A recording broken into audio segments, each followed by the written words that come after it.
اور مومن عورتوں سے کہہ دو کہ وہ بھی اپنی نگاہیں نیچی رکھا کریں اور اپنی شرمگاہوں کی حفاظت کیا کریں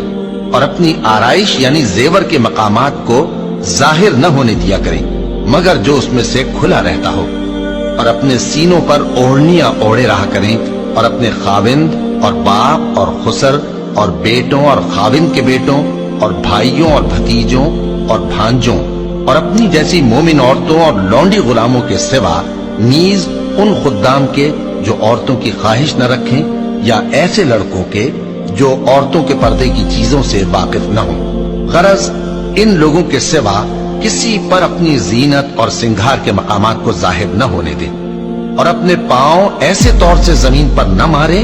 کہ جھنکار کانوں میں پہنچے اور ان کا پوشیدہ زیور معلوم ہو جائے۔ اور مومنوں سب اللہ کے آگے توبہ کرو تاکہ فلاح پاؤ۔